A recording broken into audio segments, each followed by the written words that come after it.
The massive alien ship drifted through space like a dark mountain made of metal and flesh. Its hull pulsed with strange veins that glowed purple in the darkness. This was the Devourer of Worlds, flagship of the Vorthek Empire's conquest fleet. Inside its command center, Admiral Zexfil watched the destruction of another planet through his viewing screen. The planet below burned with orange flames that could be seen from orbit. Cities that had stood for thousands of years were now nothing but ash and smoke.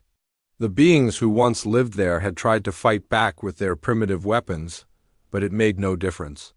The Vorthak fleet had won in less than 6 hours. Admiral Zexfil stood over 9 feet tall, with 4 powerful arms and skin that looked like dark metal. His eyes glowed red as he watched the final moments of another civilization. This was the 12th world his fleet had conquered in the past decade. Each victory followed the same simple pattern. First came the fear. When the Vorthak ships appeared in a star system, the local species would panic. They would send desperate messages to other worlds, begging for help that would never come. Then came the fighting. Every species tried to defend themselves with whatever weapons they had. Some used energy beams, others fired metal projectiles, and a few even tried to ram their ships into the Vorthak vessels. None of it ever worked. The Vorthak ships were too advanced. Their hulls could heal themselves when damaged. Their shields absorbed any energy weapon and grew stronger from the attack. Their bio-neural computers could predict enemy movements before they happened. After the fighting came the talking. Representatives from the dying world would beg for mercy, offer tribute, or try to negotiate. Admiral Zexfil never listened to these pleas. The Vorthek Empire did not make deals with lesser species. Finally came the surrender. When all hope was lost, when their cities lay in ruins and their fleets were destroyed, every species eventually gave up. They would broadcast their surrender across all frequencies, hoping to save whatever remained of their civilization. Some worlds were allowed to survive as slave colonies. Others were completely destroyed if they had resisted too long. Commander Veltar approached the Admiral's platform. Like all Vorthak, he was tall and muscular, with extra arms that made him look like a living weapon. Admiral, the planet's defenses have been eliminated. Shall we begin the harvest of resources? Zexfil nodded slowly. Begin the collection process. This world has acceptable mineral deposits. We will establish a mining colony here. He turned away from the burning planet, already bored with another easy victory. What is our next target? A small system with only one inhabited world, Veltar replied, calling up a holographic display. The species calls themselves humans, and their planet is named Earth. Our scouts report they have barely achieved faster than light travel. Their technology is primitive, their weapons are basic, and they have no defensive alliances with other species. The hologram showed a blue and green world orbiting a yellow star. Cities dotted the surface, connected by lines of light that marked transportation routes. Admiral Zexfil studied the information with mild interest. The human population was several billion, which meant adequate workers for the mines. Their planet had good water supplies and useful metals. How many ships do they have? The Admiral asked. Intelligence reports indicate fewer than 50 vessels capable of space combat, Commander Veltar answered. Most are short-range patrol craft. They have perhaps 10 ships that could be considered warships by their standards, though they would barely qualify as scouts by ours. Admiral Zexfil almost smiled. 10 warships against his fleet of 300 Vorthak vessels. It would be over before it began. Set course for this Earth, we will add another world to the Empire's territory.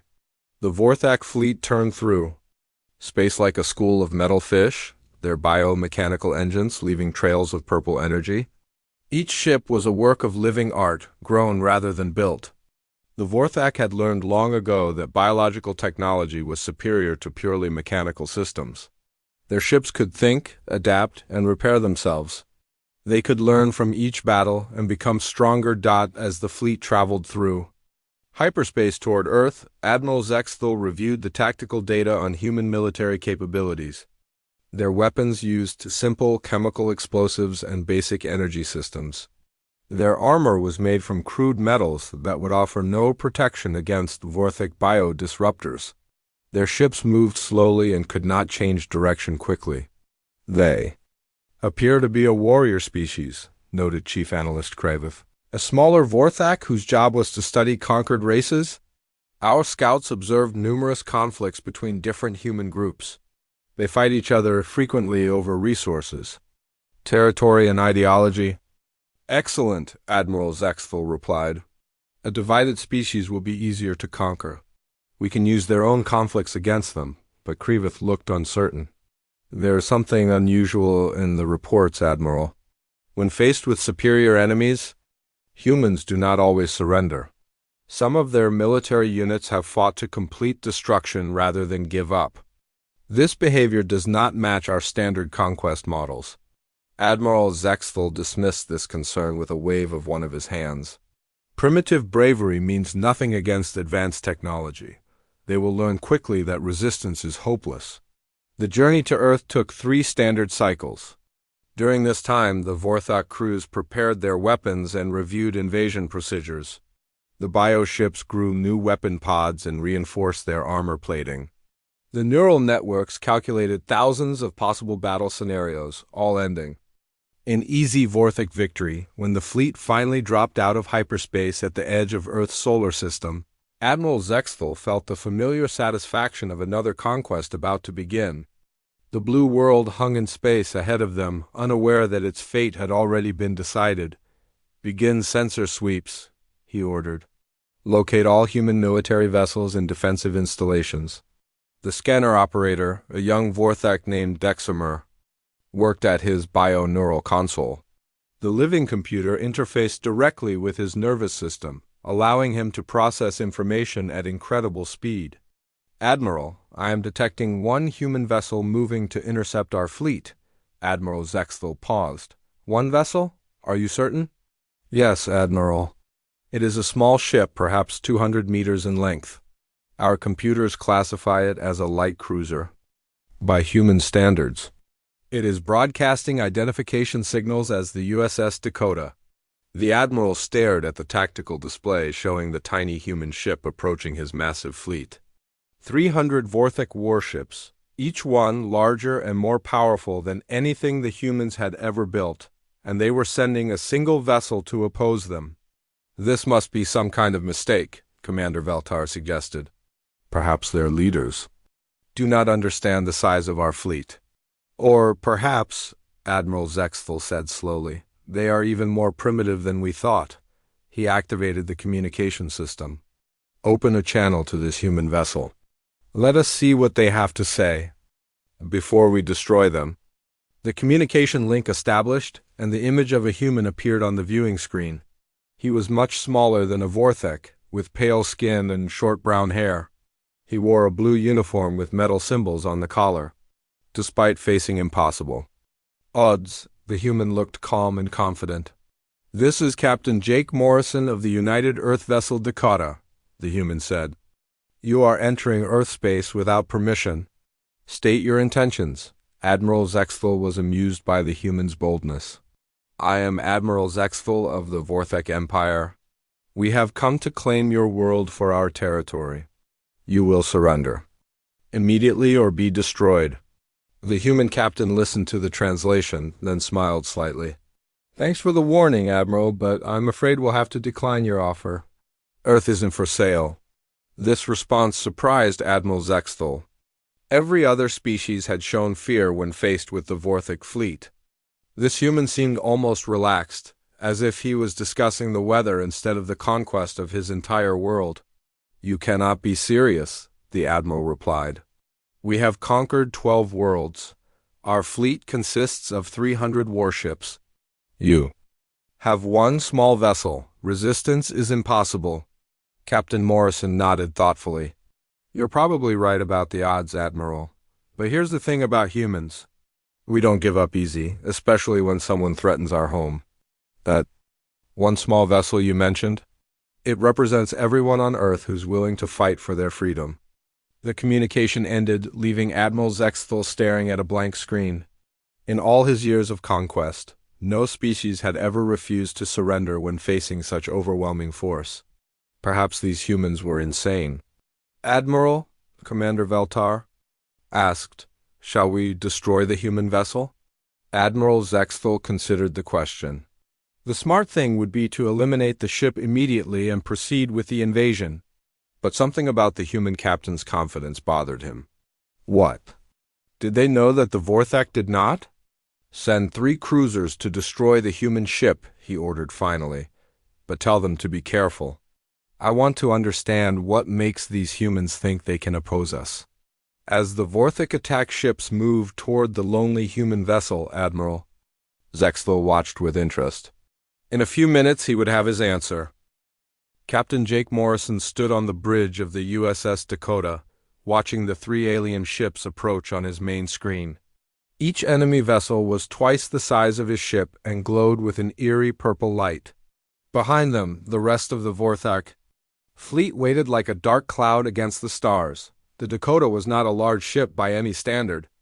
It carried a crew of 43 humans and was originally designed for deep space exploration.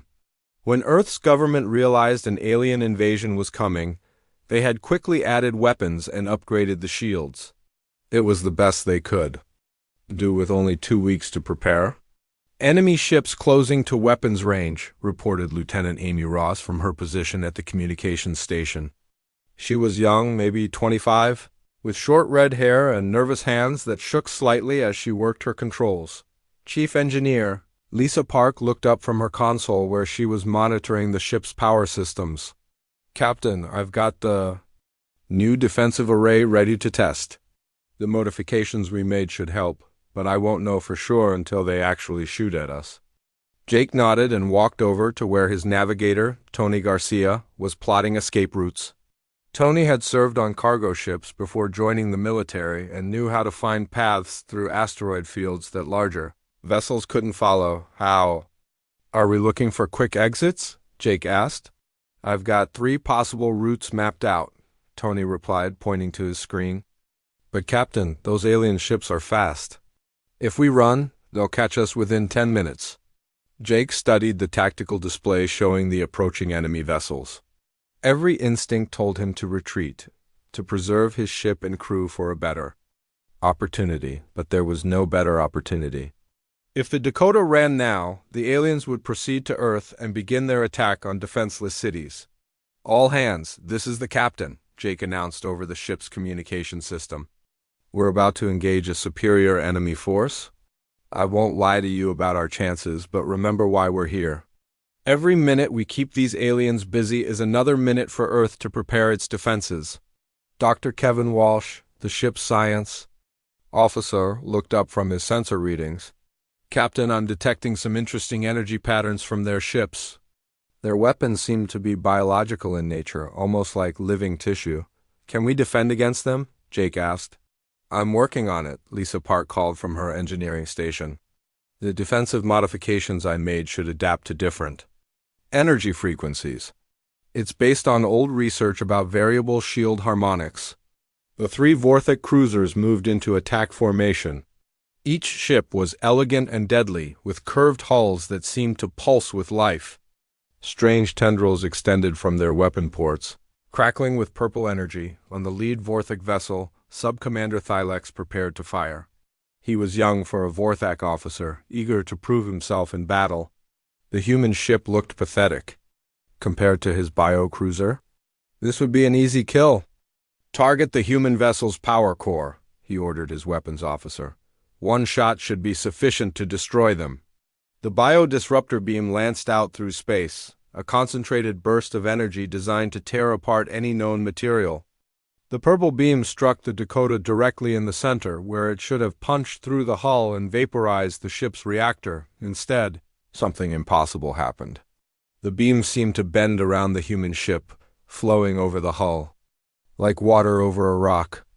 The deadly energy dispersed harmlessly into space, leaving the Dakota completely undamaged. On the Dakota's bridge, Chief Engineer Lisa Park watched her readings with amazement. It worked! The adaptive frequency modulation is holding steady. Their energy weapon can't lock onto our shifting resonance patterns? Jake felt a surge of hope. Can you maintain it? For now, Lisa replied, her fingers flying over her controls. But each time they fire, their computers will try to adapt. I have to keep changing our frequency faster than they can compensate. Sub-Commander. Thylex stared at his tactical display in confusion. His sensors showed a direct hit, but the human ship was still intact. Fire again, he ordered. Increase power to maximum. The second blast was twice as strong as the first. This time, the purple beam actually pushed the Dakota sideways from the impact, but again the energy flowed around the ship's hull without causing damage. Impossible, Thylex whispered. No species had ever developed defenses against Vorthek biodisruptors. Their weapons were designed to adapt to any known shielding technology. Captain. Morrison realized they had gained a temporary advantage, but it wouldn't last long. Tony, take us into that asteroid field. Let's see how well those big ships maneuver. In tight spaces, the Dakota banked sharply and dove toward a cluster of space rocks floating near the edge of the solar system. The ship was small enough to weave between asteroids that were only a few hundred meters apart. The three Vorthek cruisers followed, but their larger size made navigation more difficult. They had to slow down and carefully plot their course to avoid collisions. This is our chance, Jake announced. Amy, send a message to Earth Command. Tell them we found a weakness in their energy weapons. All Earth ships should configure their shields for rapid frequency modulation. Lieutenant Amy Ross worked quickly to encode and transmit the tactical data. If other human ships could duplicate Lisa's defensive modifications, they might have a fighting chance. As the Dakota raced through the asteroid field, Dr. Kevin Walsh made another discovery. Captain, I'm analyzing the energy signatures from their ships. The biological components seem to be connected to some kind of central computer network. What does that mean? Jake asked, dodging around a particularly large asteroid. It means their ships might be sharing information, Dr. Walsh explained. If we can disrupt that network, we could cause serious problems for their entire fleet. Lisa Park looked up from her engineering console. I might be able to do something about that. If I can get close enough to one of their ships, I could try to introduce some interference into their bioneural systems. Jake considered the idea. It was dangerous, possibly suicidal, but it might give Earth a real advantage. How close would you need to get? Close enough to touch, Lisa admitted. I'd need to physically connect our computer systems to theirs. The lead Vorthek cruiser finally managed to get a clear shot at the Dakota. This time, Sub-Commander Thylex used a different weapon. Instead of the biodisruptor, he fired a barrage of kinetic projectiles. Simple metal slugs accelerated to incredible speeds. The projectiles slammed into the Dakota's hull with tremendous force. The ship shook violently, throwing crew members against their consoles. Sparks flew from damaged systems and the lights flickered. Hull breach on Deck 3, reported Tony Garcia. Emergency force fields are holding, but we can't take many more hits like that. Jake realized that while their adaptive shields could handle energy weapons, they were still vulnerable to physical projectiles. The aliens had learned and adapted their tactics in just a few minutes. Lisa, how quickly can you modify our shields to handle kinetic weapons? He asked. I can't, she replied grimly. The physics don't work the same way. We need a different approach. The Dakota emerged from the asteroid field with the three Vorthek ships close behind.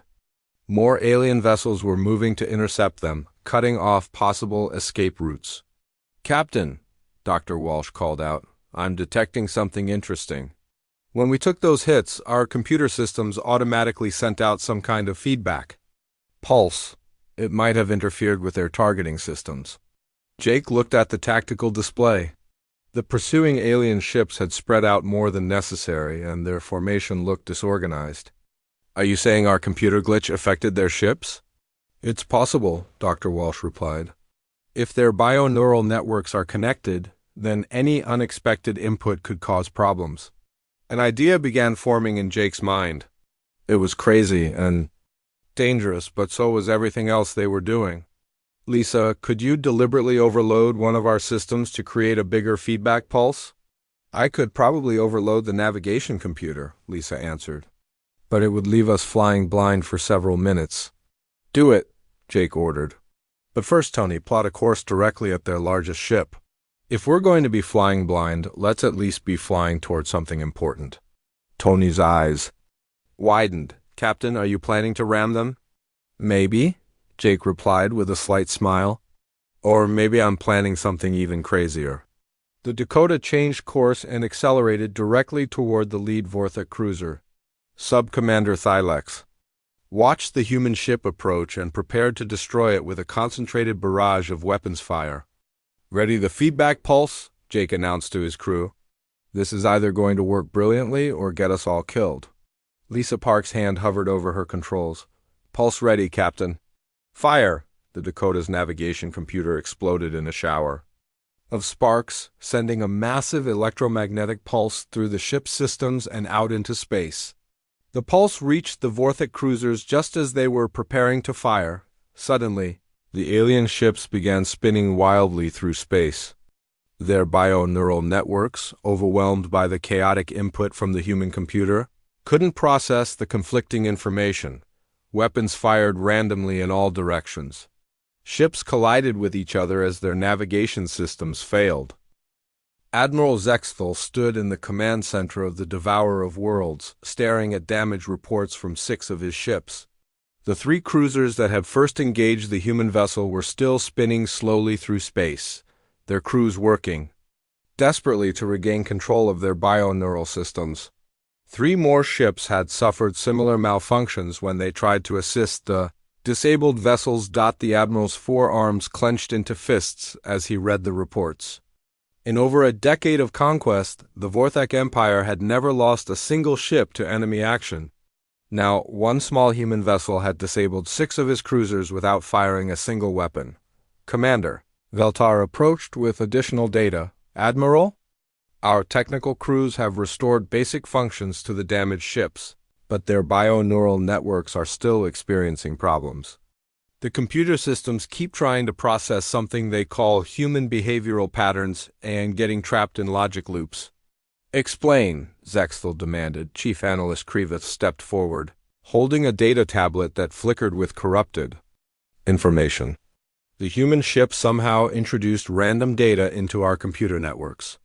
But it's not random in any way our systems can understand. The patterns seem to follow what humans call intuition, creativity, and something they term gut instinct. Zexthal had never heard these words before. Define these concepts. That's the problem, Admiral, Krivith replied nervously. These terms cannot be defined in logical parameters. Intuition appears to be making decisions without complete information. Creativity involves combining existing ideas in ways that have never been tried before. Gut instinct means acting on feelings rather than facts. The Admiral stared at his analyst in disbelief. You are describing chaos, not military tactics. Yes, Admiral, but it's controlled chaos. The humans seem able to use randomness as a tool. Our bio-neural networks are designed to predict enemy behavior based on logical patterns. When faced with behavior that follows no logical rules, our computers cannot function properly. Meanwhile, the USS Dakota had found shelter behind a large moon on the edge of the solar system. The ship's crew worked frantically to repair damage from their encounter with the alien fleet. Captain Jake Morrison gathered his senior staff in the small conference room next to the bridge. All right, people, let's figure out what we learned. From that fight, Jake began. Lisa, start with the technical analysis. Chief Engineer Lisa Park pulled up holographic displays showing the alien ship designs. Their technology is incredible, but it has a major weakness. Everything is automated and connected. When we caused that computer malfunction, it spread through their entire network because their systems are designed to share information instantly. Dr. Kevin Walsh added his own observations. I've been studying the energy patterns from their ships. The biological components aren't just decoration. They're actually living tissue integrated with mechanical systems. The ships can literally think and adapt. but that same ability makes them vulnerable to confusion. Navigation Officer Tony Garcia looked up from his star charts. Captain, I've been analyzing their formation patterns. They move like a single organism, not like individual ships. If we could disrupt their coordination, they might start bumping into each other. Lieutenant, Amy Ross had been monitoring alien communications. I've intercepted some of their transmissions. They're arguing about what to do next. It sounds like they've never encountered anything like our tactics before. Jake leaned back in his chair, processing all the information. So their strength is also their weakness. They're so advanced and so coordinated that they can't handle? Chaos. Exactly, Dr. Walsh confirmed. But Captain, they're learning. Each time we use the same trick, they'll be better prepared for it. We need to stay ahead of their adaptation curve. Lisa Park had been thinking about their next move. I have an idea, but it's dangerous. If their ships are all connected through below neural networks, we might be able to access their main computer system directly. How? Jake asked. We'd need to get close enough to physically interface with one of their ships, Lisa explained. I could modify our computer systems to create a more sophisticated virus. Instead of just causing confusion, we could potentially take control of their entire fleet. Tony Garcia shook his head. Lisa, to get that close, we'd basically have to ram one of their ships. And even if we survived the collision, we'd be trapped. Not necessarily, Amy Ross interjected. I've been studying their docking procedures from the intercepted communications. Their ships physically connect to each other for data transfer. If we could disguise ourselves as debris or a disabled vessel, we might be able to approach without triggering their defenses. Dr. Walsh looked excited by the possibility. We could use their own technology against them. I've identified several pieces of alien equipment we salvaged from the battle. If Lisa can integrate those components into our systems, we might be able to fool their sensors, Jake considered the plan. It was insane, reckless, and had almost no chance of success. But it was also the kind of unpredictable human thinking that had already worked once against the aliens.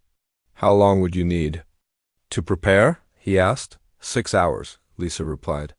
Maybe 8 if we want to do it right. We don't have 8 hours, Jake pointed out. Their fleet won't wait forever. They're probably planning their next move right now. As if to confirm his words, Amy Ross's communication console began beeping with an incoming transmission. Captain, we're receiving a message from the alien fleet. It's on all frequencies. Put it through. Admiral Zextel's image appeared on the main screen. The alien commander looked angry and frustrated. Human vessel Dakota, this is Admiral Zextel. Your tricks have caused minor inconvenience to my fleet, but they will not save your world. I offer you one final chance to surrender. Jake stood up and faced the screen. Admiral, I appreciate the offer, but like I said before, humans don't. Give up easy. Besides, I'm curious to see what other tricks we can come up with. Your defiance is pointless, Zextel replied. We have 300 ships, you have one. Mathematics alone ensures your defeat. Maybe, Jake acknowledged. But you're thinking like a computer, Admiral. Humans don't always follow mathematical logic. Sometimes we do things that don't make sense, just to see what happens. Such behavior is inefficient and illogical, Jake smiled. That's exactly why it works against you. The communication ended, leaving Jake's crew staring at him. Captain, Tony said quietly, did you just tell a powerful alien admiral that humans are crazy? Pretty much, Jake replied. And now we need to prove it. Lisa, start working on that virus. We're going to attempt the most insane military operation in human history. Back on the Devourer of Worlds, Admiral Zextel was receiving reports from his scouts. Admiral, the human vessel has hidden behind one of the small moons. Long-range sensors detect repair activity. Good, Zextel replied. While they repair their ship, we will prepare countermeasures against their interference tactics. I want every bio-neural network isolated and protected. But Commander Veltar looked concerned. Admiral, isolating our networks will reduce fleet coordination by 70%. Our ships will not be able to share tactical information in real time. Better reduce coordination than complete system failure, Zexthel decided. These humans have proven they can exploit our network connections. We will adapt our tactics. Accordingly, Chief Analyst Krivoth was studying the tactical recordings from the previous battle. Admiral, I have been analyzing human combat behavior. They seem to make decisions very quickly, without consulting computers or running probability calculations. How is that possible? Veltar asked. Unknown, Krivoth admitted. But it gives them a significant advantage in rapidly changing situations. While our computers are calculating the optimal response, the humans have already acted and moved to their next position. Admiral Zexthel was beginning to understand that conquering Earth would not be as simple as previous invasions. These humans fought unlike any species he had encountered. They used their weaknesses as strengths and turned chaos into a weapon. Begin moving the fleet toward Earth, he ordered, but maintain defensive formations. I want sensor sweeps every 30 seconds and all weapons ready to fire. These humans may be unpredictable, but they are still just one small ship. As the massive Vorthak fleet began its approach to Earth, the USS Dakota worked frantically to prepare for their desperate mission. Lisa Park had torn apart half the ship's computer systems, rebuilding them with salvaged alien technology. The engineering deck looked like a battlefield, with cables and circuit boards scattered everywhere. How's it coming? Jake asked, stepping carefully over a pile of alien bio-components. Almost done, Lisa replied, sweat dripping from her forehead. The virus is ready, but Captain, once we upload this into their system, there's no telling what will happen. It could work perfectly, or it could backfire and make their ships even stronger. Dr. Walsh looked up from his analysis station. The risk is worth it, Captain. If we do nothing, Earth falls within hours. If we try this plan and fail, Earth still falls, but at least we'll have tried something. Tony Garcia called out from the navigation station. Captain, long-range sensors. Show the alien fleet moving toward Earth. They'll reach the planet in 4 hours. The USS Dakota drifted through space disguised as a piece of broken metal. Chief Engineer Lisa Park had done something that should have been impossible. She had covered the entire ship with salvaged alien technology, making it look and feel like debris from a destroyed Vorthak vessel. Captain Jake Morrison crouched in the cramped maintenance tunnel that Lisa had converted into their hiding place. The regular bridge was sealed and powered down to avoid detection. Around him, his crew worked in complete silence, communicating only through hand signals. Dr. Kevin Walsh monitored the alien biosignatures with equipment he had built from captured Vorthak computers. Lieutenant Amy Ross tracked communications while Navigation Officer Tony Garcia watched their position relative to the enemy fleet. Every person had a job that could mean the difference between success and death. Target confirmed, Dr. Walsh whispered, pointing to his display. The command ship is 2 kilometers ahead. I'm reading massive bioneural activity.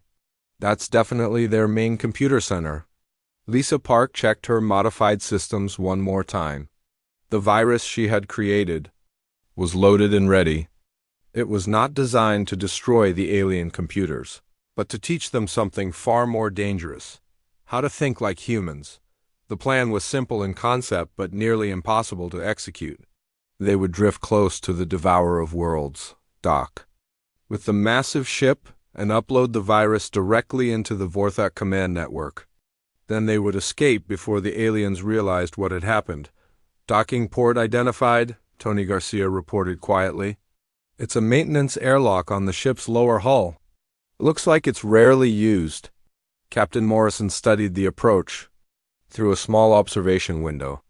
The Vorthak command ship was enormous, stretching for over 3 kilometers. Its hull pulsed with organic lights, and strange tendrils waved slowly in the vacuum of space. It looked more like a living creature than a machine. Remember, Jake whispered to his team, we go in fast, upload the virus, and get out. No heroics. No unnecessary risks. Our job is to complete the mission and return to Earth with the results. The Dakota slowly approached the docking port. Lisa had programmed their movement to match the random drift of space debris. To any alien sensors, they would look like another piece of wreckage floating through the battlefield inside the Devourer of Worlds. Admiral Zexthal was planning the final assault on Earth. His command center buzzed with activity as hundreds of bio-neural interfaces processed tactical data. The isolation protocols he had implemented were working well. No more ships had suffered system failures since the networks were separated. Fleet status report, the Admiral commanded. All vessels are ready for planetary bombardment, Commander. Veltar replied. The isolation protocols have reduced our coordination efficiency, but eliminated the risk of human interference. Excellent. Begin the final approach to Earth? I want this conquest completed within the next 2 hours. But Chief Analyst Krivoth was studying some unusual sensor readings. Admiral, I am detecting some debris near our hull. Fragments from the damaged ships are drifting closer. Clear them away, Zexthal ordered without looking up from his tactical displays. I do not want wreckage interfering with our sensors. Yes, Admiral, Krivoth replied, but something about the debris pattern bothered him. The pieces seemed to be moving in a very organized way for random wreckage. Outside, the Dakota had successfully attached to the Vorthak docking port. The alien airlock was designed for much larger beings, but Lisa had modified their entry equipment to compensate. A small boarding party prepared to enter the enemy ship. Captain Morrison led the team, carrying the portable computer that contained their virus. Dr. Walsh and Security Chief Ryan Kelly accompanied him, both wearing modified spacesuits that would help them blend in with the ship's strange environment. Connection established, Lisa whispered over their communication link. The airlock is cycling. You'll have maybe 10 minutes before their security systems detect the intrusion. The 3 humans entered the alien vessel through a maintenance shaft that was barely large enough for their bodies. The interior of the Vorthak ship was unlike anything they had expected. The walls were made of what looked like living tissue, pulsing with veins that carried glowing fluid. The air was warm and humid, filled with strange organic smells. This is more like being inside a giant animal than a spaceship, Dr. Walsh observed. Quietly, they followed directions that Lisa had calculated from the external sensor readings. The main computer core should be located near the center of the ship in the most heavily protected section. But their route took them through areas that were apparently deserted. Where is everyone? Ryan Kelly asked, checking his weapon nervously. The Vorthak probably don't need many crew members, Dr. Walsh replied. If everything is automated, most of the ship could be empty. They reached a junction where several corridors met. Strange symbols glowed on the walls, providing the only light. Captain Morrison checked his portable scanner and pointed toward the largest passage. Computer core is this way, he said. Stay alert, we're getting close to the important areas. As they moved deeper into the ship, the organic nature of the construction became more obvious. The floor felt soft under their feet, like walking on carpet made of skin. The walls contracted and expanded slowly, as if the ship was breathing. Captain, Dr. Walsh said suddenly, I'm reading massive bioelectrical activity ahead. We're almost there. They emerged into a vast chamber that took their breath away. The room was filled with towering columns of living tissue, each one pulsing with electrical signals. Thousands of fiber optic nerves connected the columns to a central hub that glowed with intense purple light. That's it, Dr. Walsh confirmed. The main bio-neural network. Every ship in their fleet is connected through this system. Captain Morrison approached the central hub with the portable computer containing their virus. Lisa had designed the connection interface to work with Vorthak technology, but he had never tested it under real conditions. Beginning upload, he announced quietly. The portable computer connected to the alien network through a web of organic cables that seemed to reach out and grab the device. Data began flowing between the human and alien systems, but it was unlike any normal computer transfer.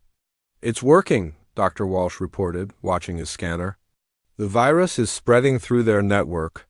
But Captain, something strange is happening. Their system isn't just accepting our data. It's trying to understand it. On his scanner, Dr. Walsh could see the virus moving through the alien network like a living thing. But instead of simply corrupting the system, it was teaching the bio-neural computers how to process human thought patterns. Meanwhile, in the command center, Chief Analyst Krivoth was watching unusual activity on his displays. Admiral, our bio-neural networks are experiencing some kind of input spike. All ships are reporting strange data patterns. Define strange? Admiral Zexthel demanded. The computers are receiving information that doesn't match any known patterns. But instead of rejecting it, they're trying to incorporate it into their decision-making processes. Suddenly, alarms began sounding throughout the fleet. Ship after ship reported the same problem. Their bio-neural networks were making random decisions, changing course without orders, and firing weapons at empty space. "What is happening?" Zexthel roared. "The computers are learning to think like humans," Krivoth replied in amazement. "They're making decisions based on intuition and creativity instead of logic and probability." Back in the computer core, Captain Morrison watched the upload progress. 60% complete, he reported. "How are we doing on time?" "Security patrols are getting closer," Ryan Kelly warned. "I can hear movement in the corridors." Dr. Walsh was fascinated by what he was seeing on his scanner. "Captain, this is incredible. The virus isn't destroying their system, it's converting it. The alien computers are learning to think like humans, but they don't know how to control it." 80% complete, Jake announced through the ship's communication system. They could hear Admiral Zexthel shouting orders that his crews couldn't follow. The bio-neural networks were trapped in logic loops, trying to process emotional decision-making with computers designed for pure logic. "Upload complete," Captain Morrison said, disconnecting the portable computer. "Let's get out of here." They retraced their path through the organic corridors as chaos erupted around them. The ship's automated systems were malfunctioning, causing lights to flicker and doors to open and close randomly. In some sections, the gravity fluctuated wildly. "The virus is spreading faster than I expected," Dr. Walsh observed as they reached the maintenance shaft. "It's not just affecting this ship. The entire fleet is connected, so every vessel is experiencing the same problems." They crawled back through the narrow shaft and emerged into the Dakota's airlock. Lisa Park was waiting for them with obvious relief on her face. "Did it work?" she asked immediately. "Better than we hoped," Captain Morrison replied. "The virus is teaching their computers to think like humans. Their entire fleet is basically having a nervous breakdown. Disconnect us and get us out of here," Jake ordered. "I want to be long gone before they figure out what happened." The Dakota detached from the alien vessel and drifted away, still disguised as debris. The Vorthak fleet hung motionless in space like sleeping giants. 300 warships that had once moved with perfect coordination now drifted in random patterns. Some spun slowly on their axis, their crews struggling to regain control. Others fired their weapons at empty space as if fighting invisible enemies. A few had formed strange geometric shapes. As their confused computers tried to create art instead of making war, Admiral Zexthel stood on the bridge of the Devourer of Worlds, watching his mighty empire's fleet reduced to chaos.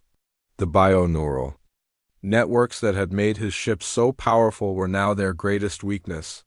Every computer was trapped in endless loops, trying to process human emotions and creativity with systems designed only for logic.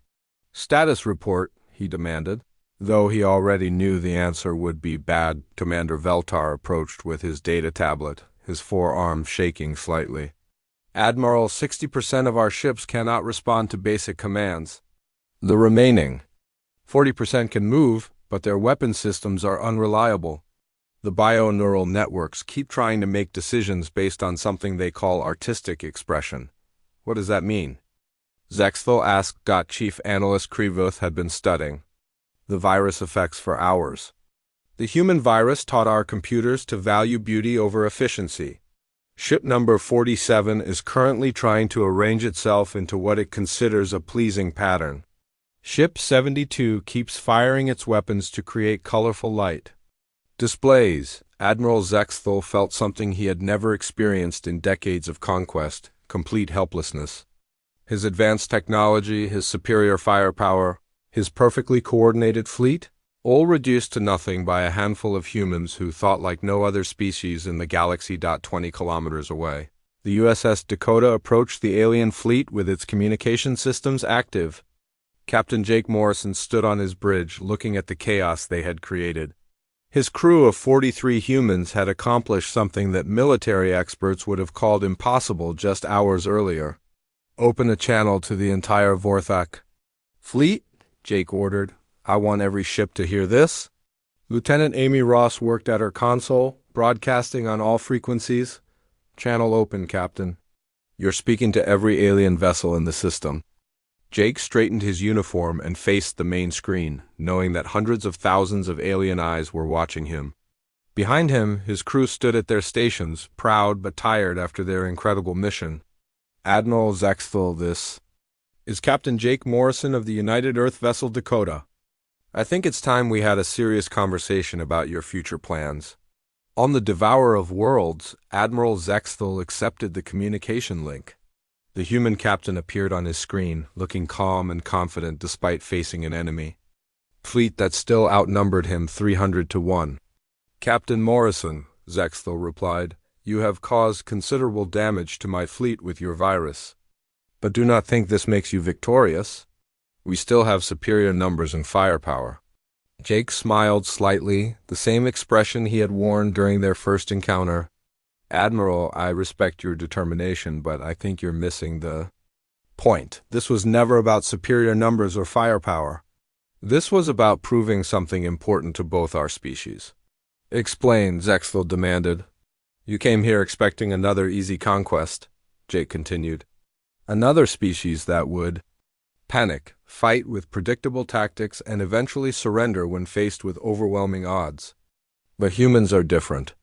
We don't conquer because we're the strongest or the smartest. We survive because we never give up." Dr. Kevin Walsh stepped forward to add his scientific perspective.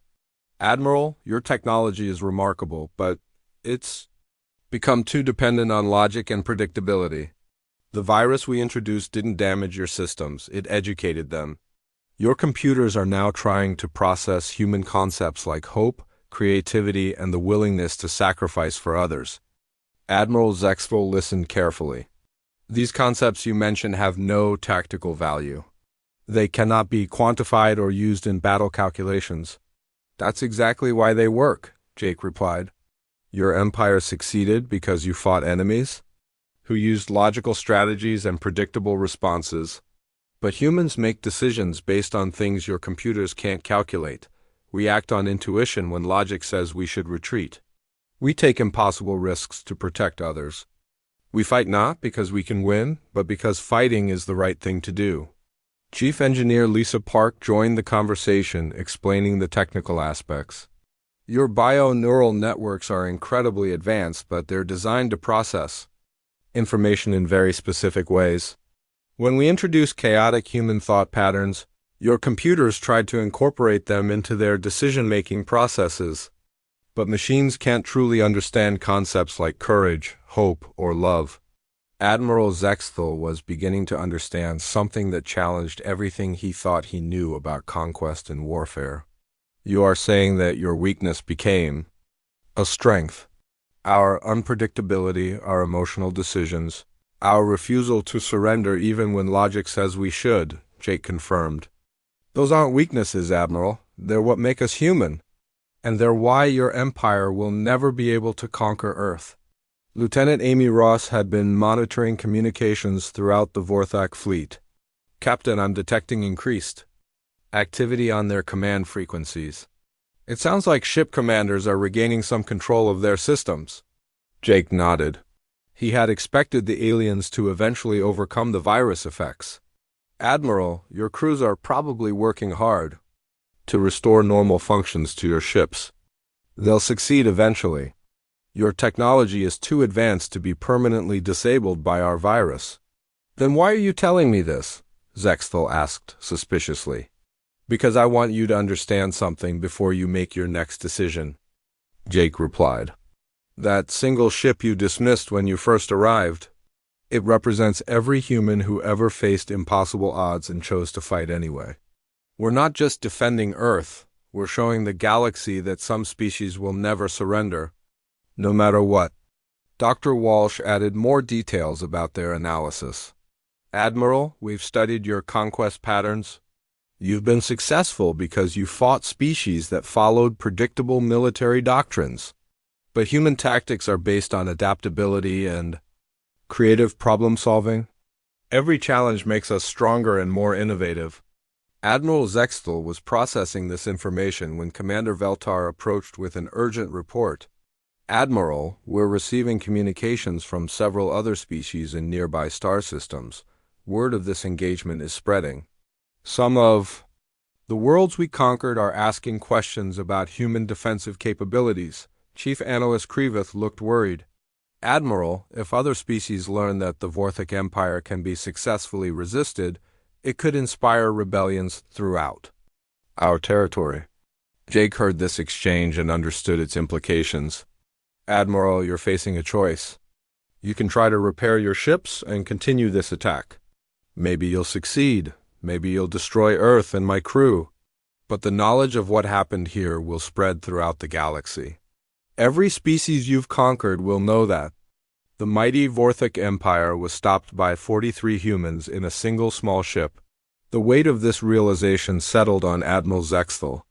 Military victory was no longer the only consideration. The political implications of this encounter could destabilize his entire empire. What do you propose? He asked finally. Simple, Jake replied. Take your fleet and leave. Return to your territory and spread the word that Earth is off limits. Not because we have superior weapons or larger fleets, but because humanity represents something your empire has forgotten, the power of individual determination and collective courage. And if we return with a larger force, better prepared for your tactics? Zextel challenged. Jake's expression remained confident. Then you'll face not just one ship, but an entire species that's learned from this encounter. Humans have a saying, Admiral, what doesn't kill you makes you stronger. Every challenge we face teaches us something new about survival and innovation. Security Chief Ryan Kelly, who had been part of the boarding mission, added his perspective. Admiral, your ships are powerful, but they're operated by crews who have forgotten how to think independently. When your computers failed, your people couldn't adapt. Humans train for situations where nothing goes according to plan. Admiral Zextel looked around his command center at his own crew. They were brilliant tacticians and skilled technicians, but they had become dependent on their automated systems. When those systems failed, they struggled to function effectively. Captain Morrison, the Admiral said slowly, your species has taught me something unexpected. Superior technology is not always sufficient for victory. That's right, Jake agreed. The universe is big enough for all of us, Admiral. There's room for different approaches to survival and progress. But if your empire insists on conquest, you'll discover that some species are willing to pay any price for freedom. As the conversation continued, Chief Engineer Lisa Park worked to safely disable the chaos virus affecting the Vortex ships. She had designed the program with a built-in shutdown sequence, allowing the alien computers to gradually return to normal function. Virus effects diminishing, she reported to Captain Morrison.